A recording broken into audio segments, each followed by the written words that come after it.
Buenas, ¿qué tal? Yo soy Henry Kieser y esto es Valor Agregado, este programa que tenemos en Canal B para hablar de economía. El día de hoy vamos a tocar un mercado específico, una industria en especial. Vamos a hablar de las boticas, las farmacias y el mercado de las medicinas. Mucho se ha estado hablando ahora último de tres temas en especial con respecto a la regulación de este mercado. Porque a diferencia de lo que muchos dicen en redes sociales, el mercado de las farmacias, de las medicinas, está altamente regulado en el Perú. Está bastante, de hecho, es bastante estricto, ¿no? Cuando dicen, sí, que le estamos dejando a la farmacia hacer lo que le dé la gana, eso está bastante alejado de la realidad, como lo vamos a ver en el programa de hoy. Pero hay tres temas en especial que se ha estado discutiendo digamos, en los medios, e incluso una ex candidata a la presidencia ha tenido que meter su cuchara. Tiene que ver primero con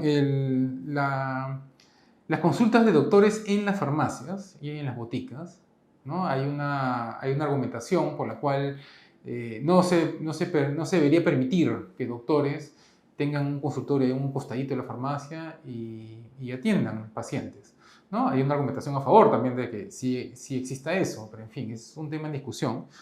Otro tema en discusión tiene que ver con la venta de envasados, ¿no? Seguramente han leído en medios que el Ministerio de Salud no quiere que, desde hace ya varios años, está en eso, no quiere que en las farmacias se vendan cosas para comer, ¿no?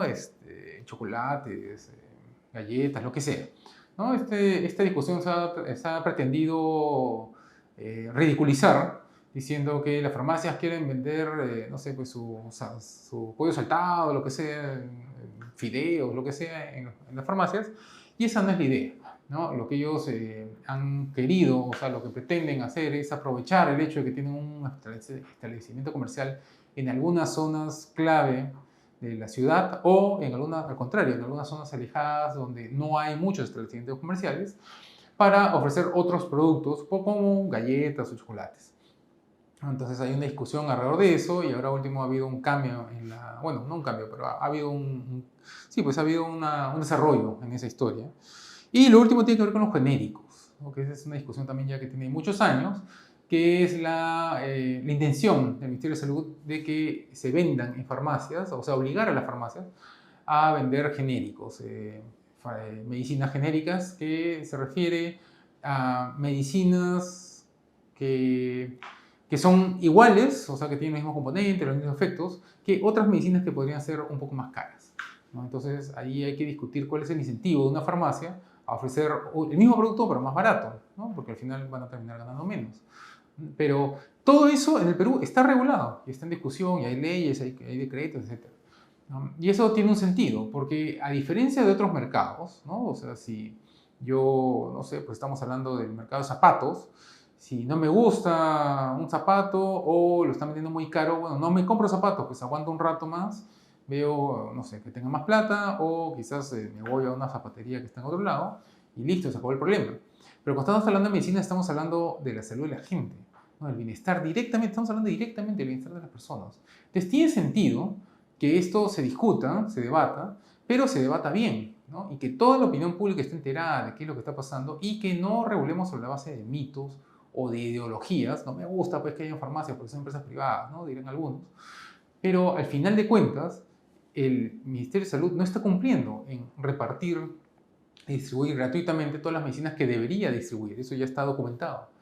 Entonces tiene sentido que exista una segunda red de distribución de medicinas, llámese farmacias o boticas, que sean las que distribuyen, las que hacen llegar las medicinas a la gente, pero a diferencia del Estado, ellos tienen que cobrar algo, ¿no? Por eso, ¿no? Pero por lo menos existe, ¿no? Esa posibilidad. Si quitara esa posibilidad, bueno, mucha gente se va a morir, ¿no? Por no acceder a las medicinas que necesita. Entonces, todo esto es un tema en discusión que es bastante complejo y que vale la pena abordarlo de manera seria y, no sé, con la mente un poco fría. Para hablar de eso tenemos a dos invitados, a diferencia de otros programas que hemos tenido antes, esta vez vamos a conversar con ellos, primero con uno y después con el otro.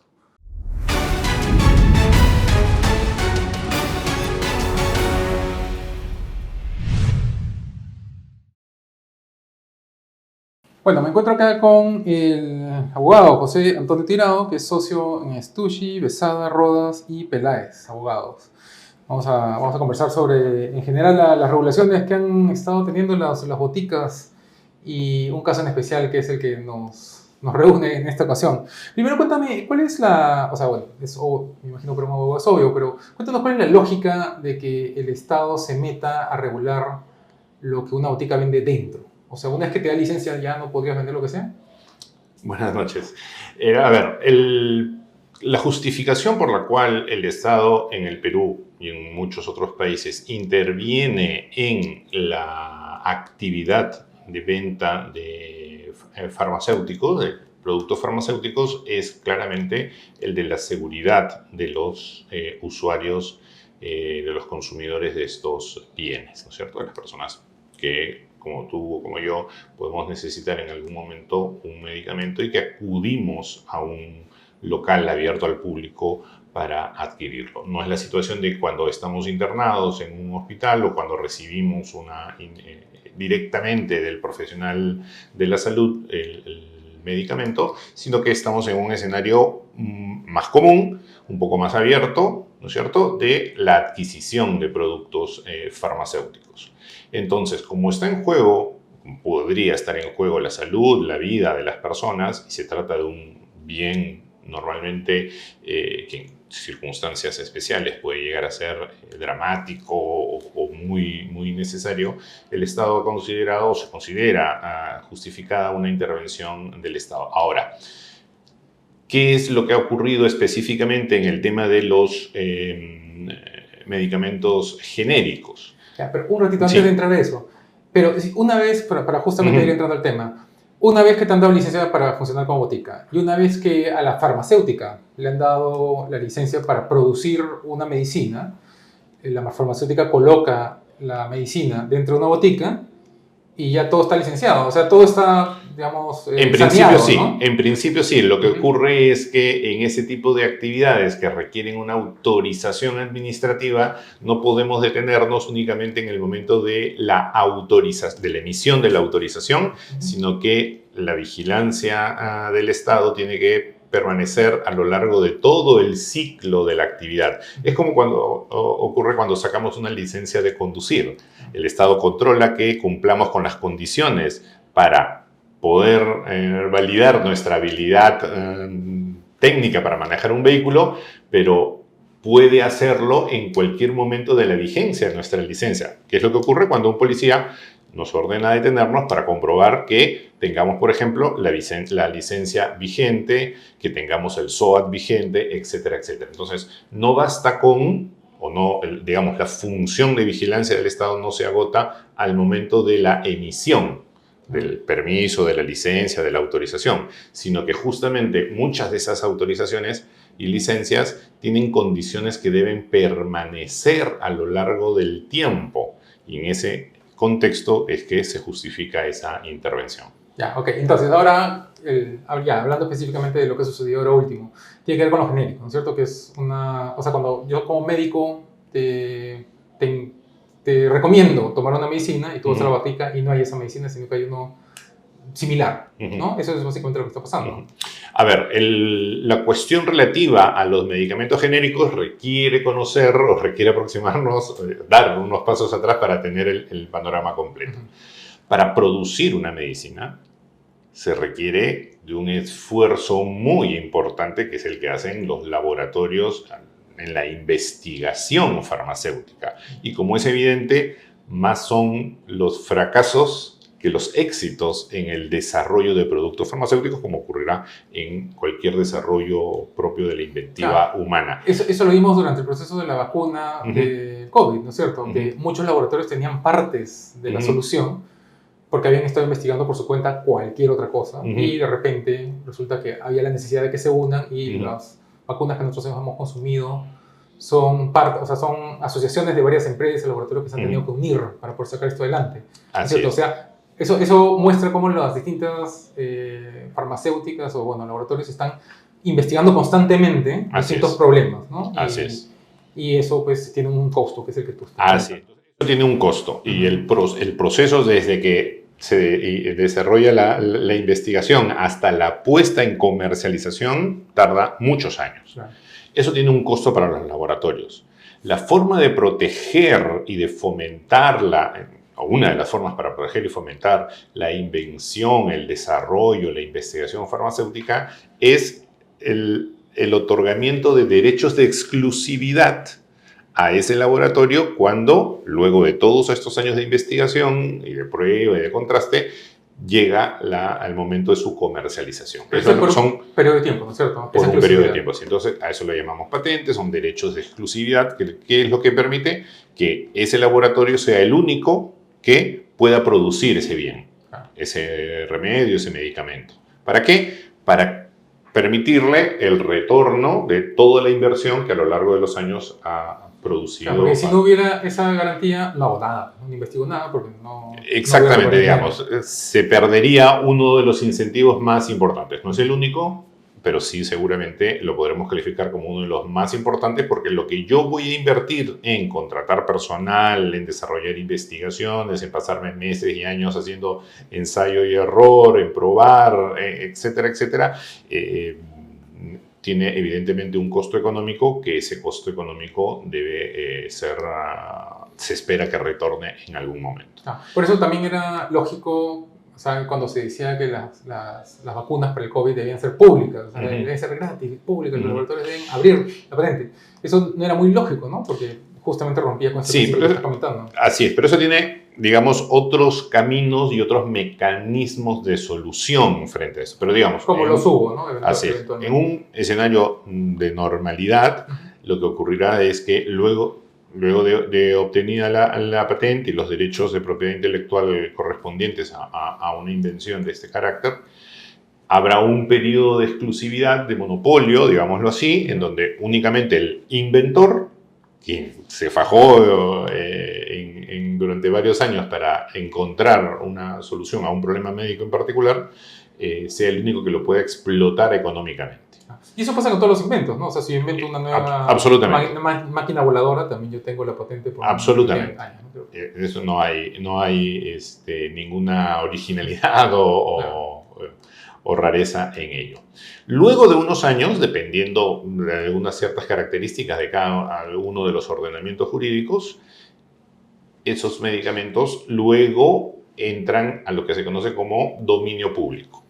En el Perú, ¿cuánto tiempo se llama? Pueden ser entre 10 y 20 años, ¿correcto? O sea, no es mucho tampoco. Tampoco es mucho en función a la inventiva. Y además porque si yo puedo descubrir un producto a partir de la investigación química y farmacéutica, mi compañero del costado también lo puede hacer.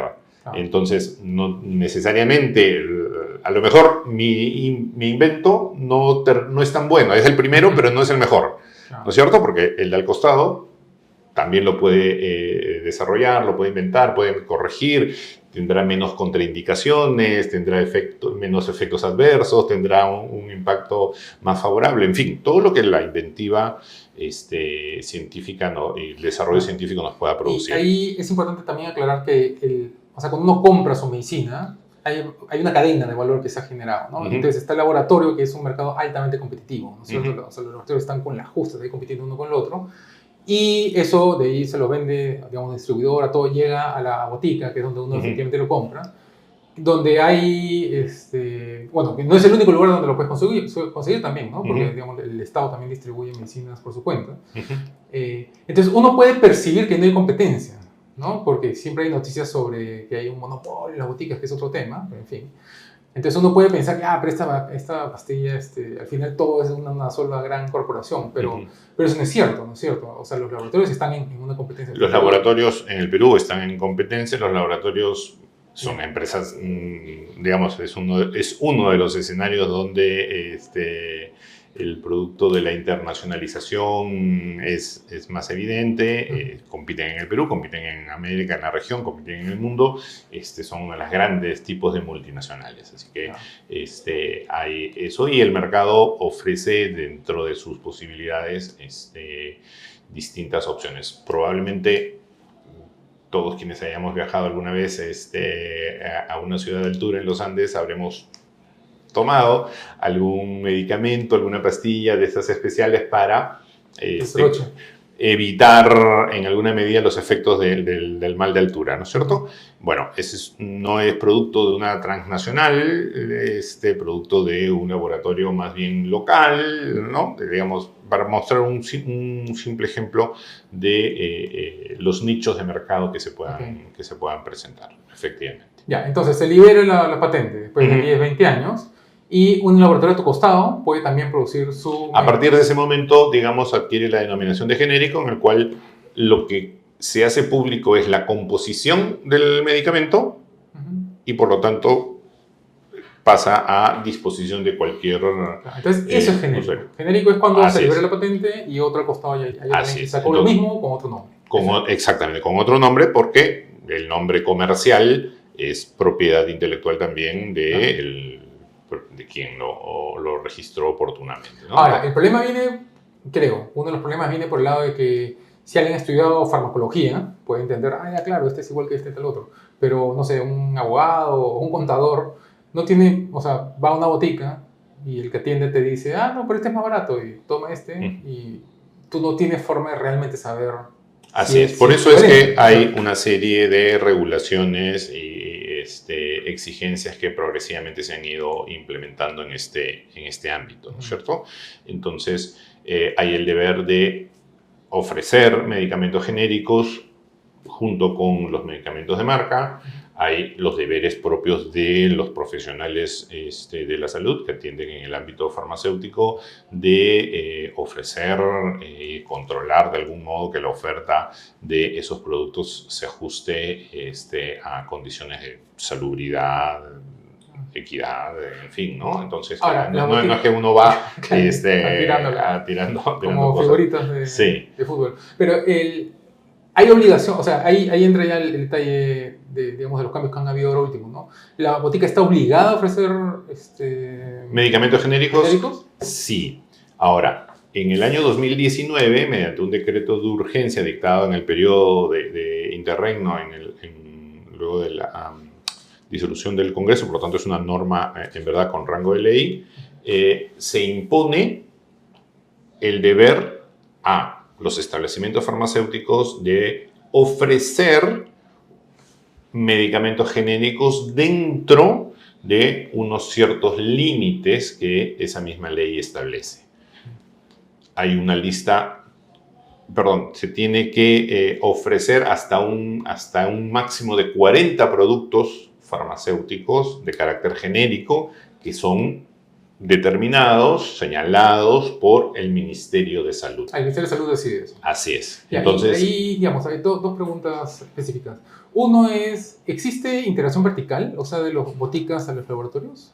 Como para que te preocupes por eso, porque si no, no hay justificación, ¿no? A ver, ¿eso qué es? Eso es un tema de libre competencia. Tendría que ser determinado efectivamente por las autoridades en materia Indecopi para definirlo. Esas cuestiones normalmente no se han determinado con esa exactitud, con esa claridad, y en todo caso es siempre una cuestión que requiere una intervención administrativa. Ahora, tenemos desde tiempos más o menos recientes la cuestión relativa a las autorizaciones para las operaciones de concentraciones empresariales, ¿no es cierto? Que se conoce como ley control de fusiones.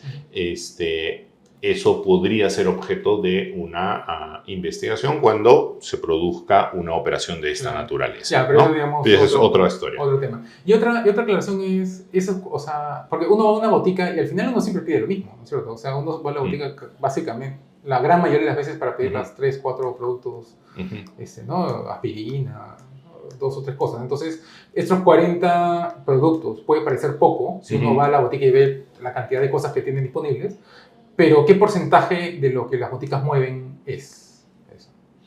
No tengo un dato exacto. Pero más o menos la mitad.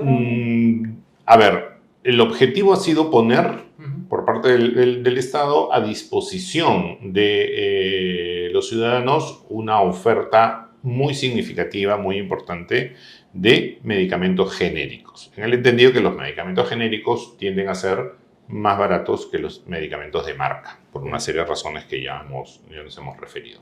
Por lo tanto, se trata de medicamentos de uso masivo.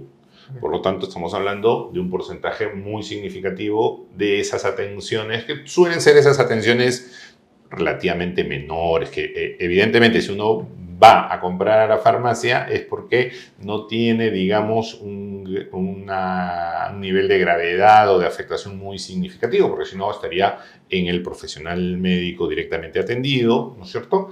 Y en general tiene que ver con malestares más o menos comunes, ¿no es cierto?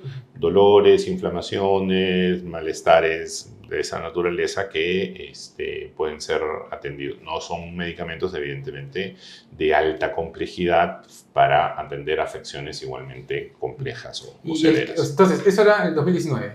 ¿Y de ahí qué sucedió?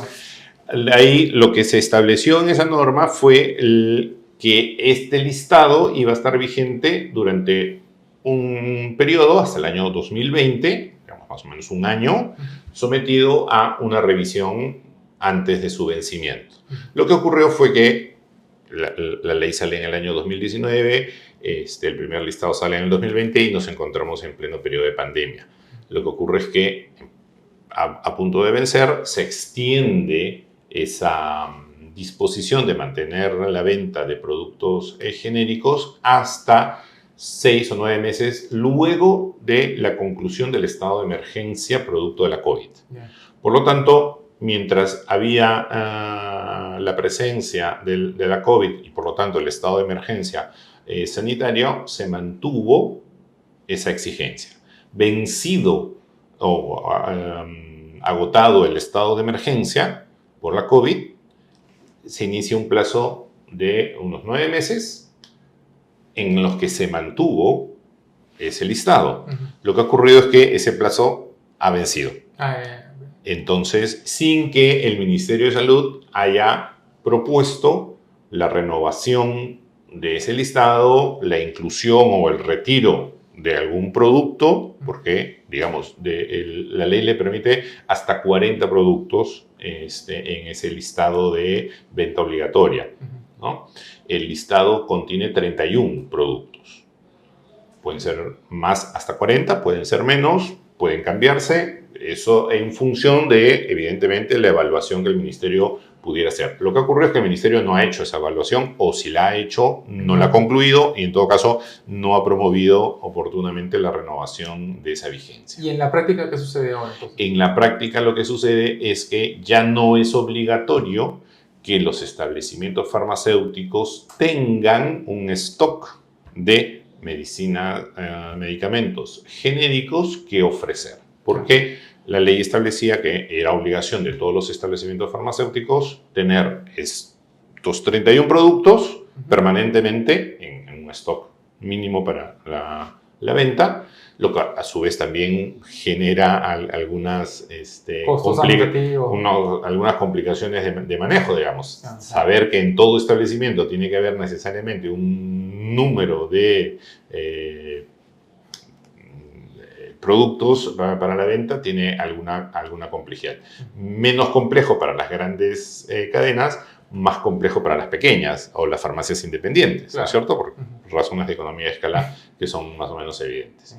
Entonces, hoy día, ningún establecimiento farmacéutico, grande, mediano, pequeño, nacional o internacional en el Perú, está obligado a tener un stock de medicamentos genéricos a disposición del público. ¿Y la expectativa cuál es? ¿Que el Ministerio se ponga las pilas o ya fue? O sea, ya... No, lo que ocurre es que tenemos una ley. Tenemos la ley, que es el decreto de urgencia número 07 del año 2019. Claro. Ese decreto de urgencia establece ese deber. Lo que ocurre es que con una correcta técnica legislativa, ese decreto de urgencia no es el que dice hay que tener el producto 1, 2 y 3, claro, sino que dice al órgano técnico, al órgano rector en materia de políticas de salud, que es el Ministerio, decir, mira, tú puedes colocar hasta 40 productos en esa lista. Claro, que es el reglamento de la ley. Es como todas las leyes en el Perú, pues, ¿no? Sale la ley y pues, el órgano técnico tiene que hacer el reglamento para ese detalle. Así es, exactamente. Entonces ahí el que está fallando es el Ministerio de Salud para variar. Sí. Entonces, esto que se percibe como un problema podría solucionarse el día de mañana si es que el Ministerio tuviera listo el respectivo reglamento, la resolución ministerial que determina cuáles son los productos y inmediatamente se reactiva, digamos, ese deber. Ok. ¿Y las bodegas tienen alguna expectativa? O sea, las bodegas, la adopción de boticas, ¿tiene alguna intención o sea, de buscar la derogación de esta ley o ni le viene ni le va? Bueno, esa es una respuesta que deberían ofrecer las empresas farmacéuticas. Pero ahorita no hay ningún proceso. No hay hasta donde yo tengo conocimiento, no hay ningún tipo de actuación legal, judicial o administrativa para impedirlo. Esa es una norma. Es importante hacer esa aclaración, porque los medios le han tirado dedo a las boticas. Sí. Y cuando claramente, digamos, legalmente lo que me está comentando es que es consecuencia de una dejadez del Ministerio de Salud, ¿no? De una omisión del Ministerio de Salud que rápidamente se puede corregir de inmediato. Se puede corregir dentro de la rapidez que el Ministerio puede imprimirle a la decisión de definir cuáles son esos productos farmacéuticos genéricos que deben estar a disposición del público. Puede decir, los mismos 31 de la vez pasada seguirán, puede decir, ahora serán 35, ahora serán 20, serán estos, serán los otros. Eso es una decisión técnica que le corresponde al Ministerio. Y ya se determinará si esa decisión técnica es correcta o no. Pero está en manos del Ministerio hacerlo. Ok, genial. ¿Tienes algo más que aclarar por respecto a no, simplemente decir, como lo habíamos comentado durante el desarrollo de la entrevista, esto es un mandato de la ley. Los establecimientos farmacéuticos han expuesto eventualmente sus observaciones, sus cuestionamientos, pero es una ley y la han venido cumpliendo. El cumplimiento final de la ley depende de que el Ministerio diga cuáles son los medicamentos genéricos que deben estar en cada establecimiento farmacéutico. Que el Ministerio no haya cumplido o no se haya dado cuenta, en fin, cualquiera haya sido la razón, por renovar ese mandato, es una responsabilidad que no le corresponde a los establecimientos farmacéuticos. Claro. Y de hecho, algunas cadenas de farmacias han anunciado que, sin perjuicio de que la ley no les obliga en este momento a hacerlo, porque ha vencido el plazo de vigencia de ese listado de medicamentos que tienen que estar en venta obligatoria, ellos lo harán, que es una forma de acercarse y de dejar plena constancia de su comportamiento frente a una omisión normativa. Es interés por cumplir, digamos, Así es. Ok, muchas gracias.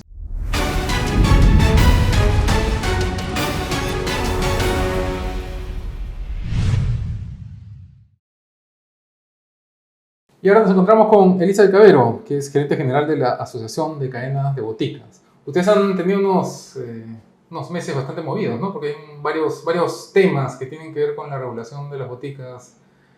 Ahora último, ¿no es cierto? Días, diría, felizmente, días, no meses, días. Okay. Sí. Bueno, un tema tiene que ver con los genéricos, que ya le hemos estado hablando con el doctor Tirado. Pero otro tema que también está en medios dando vueltas tiene que ver con la venta de envasados, ¿no es cierto? De productos envasados. Entonces acá la lógica es que, según algunos, la botica es solamente botica y nada más que botica y solamente tiene que vender medicinas, medicamentos y nada más que medicamentos. Y, digamos, para el que invierte en tener un establecimiento comercial, en tener su anuncio, todas las licencias de la municipalidad, que son un montón, tú buscas pues maximizar tus ingresos, por lo cual vas a querer también vender una que otra cosita, porque de todas maneras a las personas que van a la botica también quizás les va a interesar pues un chocolate o algo por el estilo, ¿no es cierto? Esa es la lógica. Y ese criterio, Hans, lo ves en cualquier farmacia o botica, inclusive del pueblo más alejado de Perú. Tú vas a una botica de barrio cualquiera, a la botica del pueblo, y vas a encontrar que tienen unos regalitos, tal vez por ahí en una vidriera especial con cosméticos, tal vez algunos tienen hasta algunas cositas de librería o de joyitas, o sea, porque efectivamente ese es el espíritu de la venta minorista, ¿no? Lo que el Indecopi, que ha dado ha tomado esta decisión respecto a un grupo de empresas demandantes, ha dicho esta vez, es que las prohibiciones tienen que justificarse. Entonces, llevándolo a mi ejemplo de las boticas o farmacias pequeñas. Pero un ratito, eso es un criterio que está en la Constitución. En la Constitución dice que cada vez que el Estado va a intervenir en un mercado, tiene que justificarlo técnicamente, ¿no es cierto? Sí. Entonces, así es. Así es. Entonces, ¿Quién es Digesa? Es, digamos, el que está... Es Digemid, los informes que sustentan las prohibiciones, en este caso que se dieron en el año 2015, el informe es de Digemid. Claro, entonces Digemid debe sustentar técnicamente por qué no se deben vender digamos, chocolates, galletas en una botica, ¿no es cierto? Exactamente, y sí lo hizo, ¿no? En el año 2014 emitió un informe señalando que había 3 tipos de alimentos: los perecibles, con fechas de caducidad de 2 días a 30 días, los semiperecibles, con caducidad de 30 días a 90, y los víveres, que generalmente son empaquetados, que pueden durar hasta 3 años o más. ¿Y esa diferenciación es la diferenciación legal típica común o se inventó para ese informe? Buena pregunta, pero por lo menos está en el informe que origina la normativa, y entonces es donde el Indecopi ha entrado y le ha dicho: si hay 3 tipos de alimentos, ¿por qué me prohíbes todos? ¿O por qué le prohíbes a las empresas todos? No parece proporcional, le dice Indecopi al MINSA. Y tampoco le dice cómo regular, le dice: esto creo que es una barrera.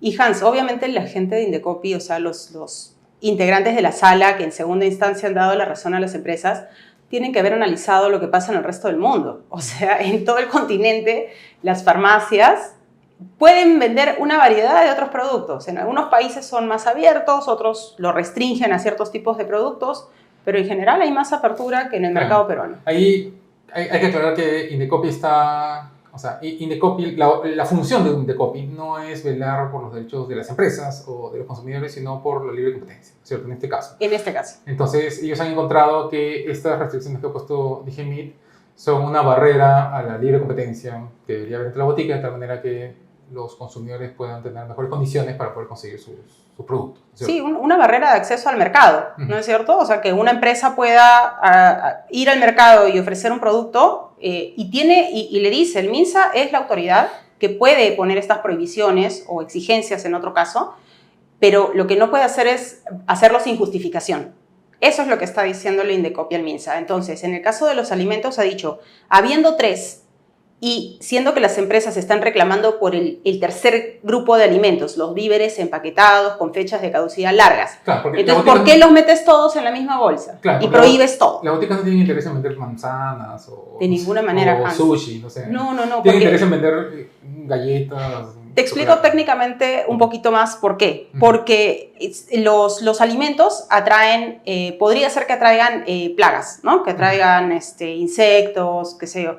Pero no es lo mismo para ese fin, y cualquier persona que está escuchando tu programa lo sabe, que tú vendas alimentos frescos, verduras, hojas de lechuga que se deterioran inmediatamente. Como en un mercado, ¿no? Exacto, como que unas galletas empaquetadas. Son sublimes. O sea, no van a atraer en todo caso este tipo de problemas en la misma medida. Y más aún, y esto es bien importante, porque Indecopi no es el experto en la materia, pero sí le ha dicho, en la materia de salud, pero sí es experto en la barrera, y sí le ha dicho: si tienes una norma muy estricta sobre cómo deben almacenarse los medicamentos, ¿por qué no dejas que haya otras actividades? Porque la razón en muchas de las prohibiciones es que los medicamentos se contaminan.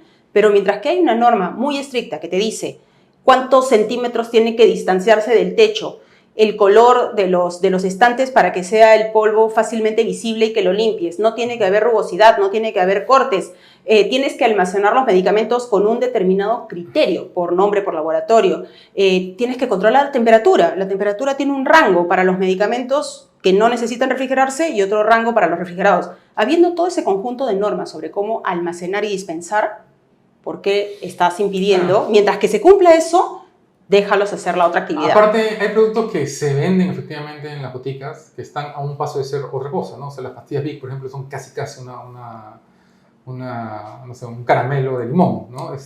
O los productos sanitarios. Incluso la Coca-Cola empezó siendo un jarabe, ¿no? Entonces, ¿cuál sería la lógica de que no, porque la gente le está tomando pensando en otra cosa? Pero aparte de este hecho, o sea, digamos, esto todo lo que me estás contando es el cuestionamiento químico, ¿no? Pero aparte está el tema comercial, ¿no es cierto? Porque al final de cuentas uno va a una botica y aprovecha para comprar un peine o no sé, una cosa casual, una Coca-Cola, porque tiene sed, pero uno no va a una botica y va a aprovechar para comprar un kilo de manzanas, ¿no? O sea, ahí no cuadra, ¿no? O sea, no cuadra en la mentalidad. Y dado que ya estás invirtiendo en un establecimiento comercial, y como tú dices, ¿no? Hay lugares más alejados donde hay 2, 3 establecimientos comerciales en todo el pueblo. ¿Cuál es la lógica para no permitirles tener un ingreso adicional?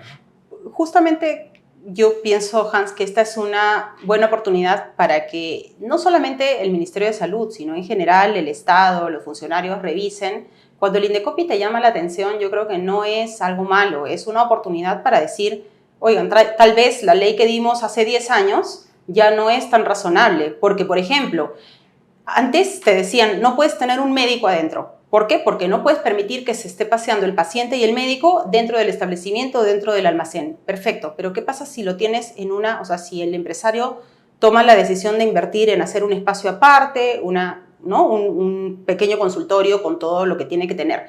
Y más aún, ¿qué pasa si ya existe la telemedicina? Que es una propuesta, que es una política de Estado para tratar de desembalsar tantas citas que los peruanos no acceden a ellas de manera oportuna. Entonces, claro, hace 10 años, cuando se dieron estas prohibiciones, se hablaba de consultas. No se distinguía entre una y otra. Hoy día existen, Hans, y está desde la pandemia absolutamente aceptada, la teleconsulta, la telemedicina. ¿No es cierto? Entonces, como te digo, ¿por qué no tomarlo como una oportunidad? ¿No? Pero bueno, lamentablemente, no solamente en el Poder Ejecutivo, sino en el Congreso, a veces es una práctica común que no se sustente bien la regulación. Y regresando al tema de evaluación pasado, porque a mí, o sea, podemos hacer un paralelo con el caso de los cines, ¿no? En el cine, una de las justificaciones que se dio para prohibirles vender canchita, ¿no?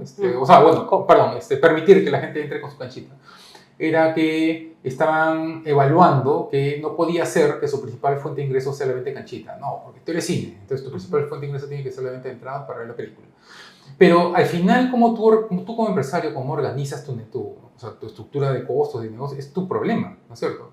Entonces, si tú estás cumpliendo con las reglas y las licencias y todo, digamos, todo lo que la ley te coloca, ¿por qué el Estado tiene que meterse a evaluar de dónde sale el dinero que estás haciendo? Claro, si no hay una afectación que puedas demostrar al público, y en este caso es lo que le ha dicho el Indecopi al MINSA, que no le queda claro dónde está la afectación. Porque en medio se manejaba un poco esa idea, ¿no? De que no, las boticas son para vender medicina, no para vender chocolate. Porque se ha dicho en estos últimos días que va a haber contaminación de los productos. Esa contaminación se termina cuando tú separas las áreas. Y justamente la norma sobre el área de almacenamiento de medicinas es estricta. Entonces, ¿por qué no vas a permitir que en un área diferente del mismo establecimiento, con todos los cuidados del caso, se dé? Por ahí yo he escuchado que dicen, no, pero bueno, eso se cumplirá en algunas y las otras pues va a ser un desastre, van a ser... Estamos hablando de otro punto, ahí estamos hablando de otro tema, estamos hablando de la fiscalización y el rol del Estado. ¿No es cierto? Entonces tú me dirás, ya, entonces porque algunos no cumplen, se lo prohíbo a todos. Creo que ese no es el sentido, efectivamente. Claro, pero lo que tú estás diciendo de la separación es en almacenes, ¿no? Porque al final, o sea, tú vas y están allá dentro donde pagas, ¿no? O sea, frente a la caja. Sí, o sea, los medicamentos tienen que almacenarse de una manera especial y separada, porque como te digo, para empezar tienes que controlar la temperatura. O sea, en las partes donde, por ejemplo, tú pones el shampoo y otros productos sanitarios, no necesariamente, no tienes que controlar la temperatura, pero donde están los fármacos, sí, tiene que estar en un rango determinado. Entonces, porque si no empiezas a afectar químicamente los productos, se degradan, ¿no? Pierden eficacia. Entonces, sí, tiene un sentido técnico, digamos, ¿no? Mientras que eso se respete, y las empresas, por lo menos a las que represento yo, y sé que hay muchas empresas independientes, también formales y preocupadas por la salud de su comunidad, y que son muy éticos en la forma en la que cumplen con la regulación, mientras que eso se cumpla, tú no puedes decir que porque existe un mercado informal y legal, entonces no le vas a permitir a los que hacen bien su trabajo. Y de hecho, sería una discusión interesante, Hans, o sea, el mercado ilegal de los medicamentos. ¿Tú crees, por ejemplo, que deberíamos estar en esta discusión cuando existe un tremendo problema de mercado ilegal, cada vez menos controlado, con medicamentos de contrabando, robados y adulterados que se venden en el centro de Lima? Entonces... No, y aparte de charlatanes, ¿no? Que te dicen que te van a curar frotándote, no sé, una hoja o algo por el estilo, ¿no? Y estos medicamentos ilegales terminan en establecimientos en los barrios probablemente menos controlados, las zonas periféricas.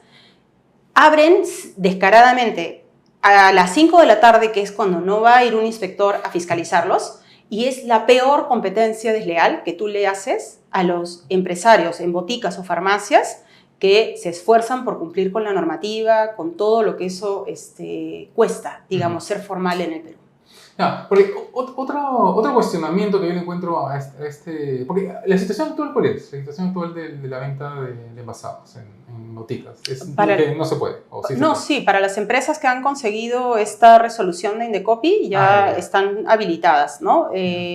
Para las otras empresas no, porque lo que sigue vigente es la norma que el Indecopi ha señalado como una barrera burocrática, que son dos, un decreto supremo y una directiva. ¿Ya? Entonces, para el resto de empresas en el mercado sigue vigente esto, ¿no? Nuevamente, tal vez el MINSA debería entrar a mirar cómo se puede revisar. Claro, porque ahí el MINSA lo que está definiendo productos sobre la base de su uso, ¿no? O sea, si yo, por ejemplo, yo puedo comprar, por decir, ¿no? Cuando era chico, por ejemplo, yo tenía una tía que agarraba Coca-Cola, la mezclaba con otras cosas y eso lo usaba como bronceador, ¿no? Claro. Entonces, al final, DIGEMIT está generando categorías sobre la base del uso de los productos. Y eso no le corresponde a ellos, a ellos les corresponde el uso, o sea, el componente químico, ¿no es cierto? Del producto. Tal vez no te entendí bien la pregunta, sobre la base del uso de los productos. O sea, si yo compro un chocolate y lo uso como maquillaje, eso no es problema de DIGEMIT, ¿no es cierto? Claro. Y eso, no tendrían cómo controlar eso. Claro, no tendrían cómo controlarlo. O sea, es legítimo su interés porque no haya contaminantes cerca de los medicamentos. Eso nadie lo discute, ni yo, ni el Indecopi, ni nadie. Claro, pero a eso voy. Que si yo vendo, por ejemplo, ahorita que mencionaba lo de los champús, ¿no? Champúes, ¿no? La regla que me española. Entonces, el champú es un producto químico, ¿no es cierto? Los que venden el Pantene, etc. Pero también hay champúes que son orgánicos, ¿no? Orgánicos, hechos con maca sí. Y ellos se degradan rápidamente. No conozco cada producto, pero me parecería, sí, podría pensar que uno orgánico se degrada más rápidamente. Claro, entonces, que estén permitiéndola, o sea, que se opongan a la venta de chocolates, pero sí permitan la venta de este otro producto que es mucho más peligroso a nivel bacterial, hay algo que no está funcionando, ¿no? O sea, hay algo extraño con esa regulación, ¿no es cierto? Porque a ellos les debería interesar el componente químico del producto, no su uso. Y ese es el reto para el funcionario, Hans. O sea, yo creo que tienen que entrar a mirar con detalle, entrar a decir, bueno, tenemos que revisar, ok, lo aplicamos así durante 5 años, ¿funcionó? ¿No funcionó? ¿Cumplió su objetivo de política? ¿No es cierto? O sea, efectivamente, si los medicamentos hoy pueden venderse en el mismo establecimiento que también te vende shampoo, jabón, leches diversas para ancianos, para bebés, y no ha habido problemas, y los que haya habido se tienen que documentar, reportar y demostrar que es un problema, en este caso para la salud pública, porque todos, en realidad los que estamos a favor y en contra de estas medidas, sí es verdad que tenemos una misma preocupación, que es la salud pública. O sea, la gente quiere, los empresarios y los independientes en este sector y los empleados, siempre están muy preocupados por el impacto en la salud pública, en eso estamos de acuerdo. Nuestra diferencia va por el tema de si esto realmente afecta o no, ¿no? Y en realidad yo creo que estando demostrado que tú puedes, no solo en el Perú, en el resto del mundo, puedes vender otro tipo de productos, no junto con los medicamentos, pero en una zona cercana, separada. O sea, el tema, por ejemplo, de las revistas que me contabas hace un rato, iniciando en Europa, ¿no? Bueno, posiblemente se podría prohibir acá diciendo que los químicos del papel, ¿no? De alguna manera afectan, ¿no? Pueden contaminar o pueden juntar polvo. Esa es una de las prohibiciones, es que tú, por ejemplo, no puedes vender ropa dentro de una farmacia porque la ropa junta polvo. Pero en realidad los productos farmacéuticos que están almacenados también juntan polvo. Lo que pasa es que hay unas normas para cómo tú los tienes que limpiar, ¿no? Siempre tienes que estar permanentemente retirando el polvo, verificando que estén bien almacenados, revisando fechas de caducidad. Entonces... ¿Se vende ropa en boticas acá? No, acá no. Y no está permitido. Está prohibido, además, y nadie ha presentado una demanda al Indecopi. ¿Y ahorita quién tiene que decidir algo? O sea, DIGEMIT. No, ya en realidad la segunda instancia de Indecopi ha declarado como barrera para las empresas que han recurrido. Si el MINSA quisiera oponerse, lo que tiene que hacer es demandar en la vía contencioso administrativa con el acuerdo del Consejo de Ministros. O sea, todo el Consejo de Ministros tiene que respaldar, en este caso, al Ministro de Salud para decidir apelar esto. Tal vez es una vía muy no sé qué decirte, o sea, tal vez es mejor revisar, o sea, es mejor dar un paso atrás y decir, bueno, ¿cómo se puede mejorar la regulación en general, ¿no? Porque, como te decía, tenemos otros problemas que mirar, Hans. Tenemos el problema de la ilegalidad, tenemos el problema de que, ¿por qué no se desarrolla la receta electrónica en el Perú? ¿Qué pasa? ¿Por qué se demora tanto? Sería tan útil para cualquier ciudadano, para ti, para mí, que existiera una receta integrada donde tú puedes ir por ejemplo, hay ciertos productos que no te los pueden vender sin receta, ¿ya? Como los que tienen efecto psicotrópico. Pero tal vez el psiquiatra que tú consultas está en otra parte de Lima, está en un distrito distante, o inclusive ha habido casos de gente que está en Cusco y su médico está en Junín. Claro, porque ¿ya? puede ser algo muy específico que en el Perú solo hay 2 especialistas, ¿no? Entonces, ¿no? O sea, en todo el Perú solo hay 5 personas con esa condición en especial, entonces Podría ocurrir. hay uno, entonces no puedes conseguir pues, la receta física todo el tiempo, ¿no? Claro. Necesitas que exista la posibilidad electrónica. Sería un gran servicio para la población, por ejemplo, que así como para cannabis, los productos de cannabis, se ha desarrollado una plataforma que se consulta toda online y tú vas a un establecimiento y dices, solo me alcanza hoy día para comprar la mitad de la receta, la otra mitad la voy a comprar. Te vas a otro establecimiento especialista que vende productos de cannabis.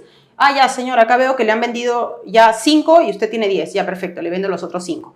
Y está en una plataforma que ha diseñado, que ha puesto a disposición la DIGEMIT. Entonces, ¿por qué no, por ejemplo, permitir que otros fármacos de salud mental, para empezar, si no por decirte todos, ¿no? Entonces, siento que estamos ocupados en una discusión que no suma, porque además, Hans, como tú decías hace un ratito con el ejemplo de los cines, yo pienso, esta medida de permitir que los establecimientos, las farmacias y boticas vendan otro tipo de productos y ofrezcan servicios como los de la teleconsulta o consulta médica, lo que hacen es hacer más sostenible ese establecimiento, ¿no? Le dan más herramientas para mantenerse en el mercado. Le puede permitir bajar los precios incluso de las medicinas, ¿no? Porque si hace otros ingresos... Así es. No necesita cargar tanto. Ahora, con respecto a lo que decías hace un momento, a mí me llama la atención cómo acá en el Perú no hay un sistema de recetas que esté integrado, ¿no? Porque una persona puede tener un problema. Yo, por ejemplo, he tenido una operación en algún momento y a mí me han visto 3 especialistas distintos, ¿no? Porque era una cuestión que tenía que ver con 3 cosas distintas.